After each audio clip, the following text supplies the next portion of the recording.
Wala ba mo kabantay?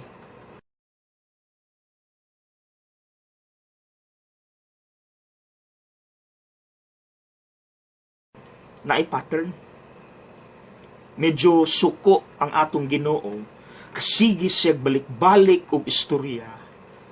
Pagkaalaot ninyong mga Pariseyo, pagkaalaot ninyong mga Pariseyo. Suko sa gamay.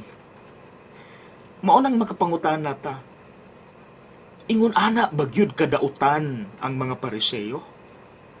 Dautan bagyud sila kaayo? Well, ang tubag, kung sila tao, kita pud tao, the answer is no. Kay parehara pud sila nato. Buutan ta, pero usahay, infidel or unfaithful. Makasala pud. So asa man nasuko ang Ginoo? Well, sa yawa. Kay hinumdum mo in one of the Gospels, bisan si Pedro ang nagpabuyag, unsay giingon ni Jesus, pahawa Satanas. Kani manggong yawa mga igsuon, maro. Maayo kaayo mo kontrol nato. Maunang, si Kristo, diya gid siya directed towards the devil. Pahawa Satanas. Because in the first place, ang atong Ginoo Dios. Divine mercy na gihapon ang kaluoy, dili na mawala niya. So mga igsuon, buutan man ta. Madala lang din ta sa yawa. Makontrol lang din ta sa yawa. Mauna ang akong pangutana na atong pamalandungan karon kini.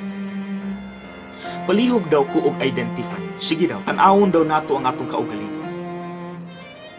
Unsa ang imong weak point? Asa kahuyang kay diha musulod ang yawa. Maunay gamiton sa yawa aron magmukha tang dautan po. Siguro tulo lang ka examples makasabot na ta. Okay? Number 1. Kung ang imong weakness kwarta, diha kasudlan sa yawa. Maunang mangita ka tanang pamaagi aron lang ka madato, bisan pag mangurakot ka, basta lang madato.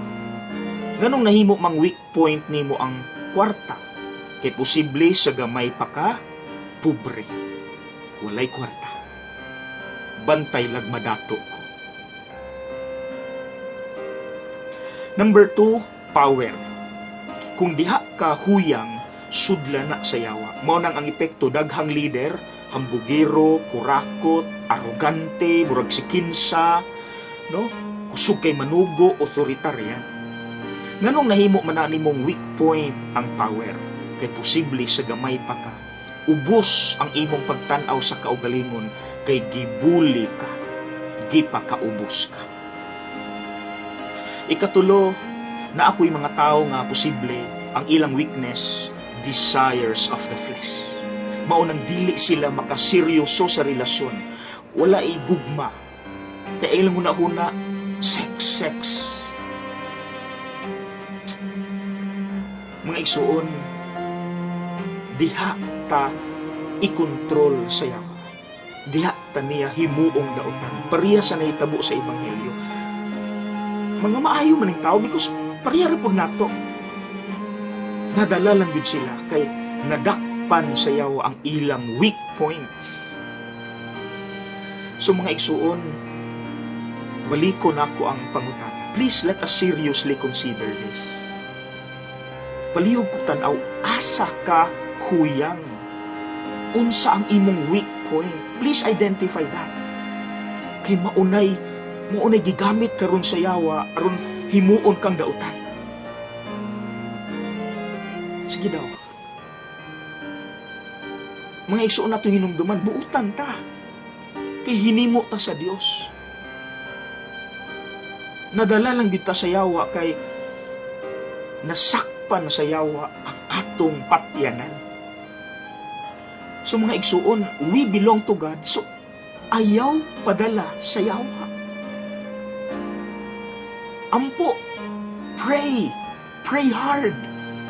Dayon, Control the situation. Don't let the devil control you and your weak points. You control the situation. Okay? Let's do something. Kaya na to na. Kaya na. God bless.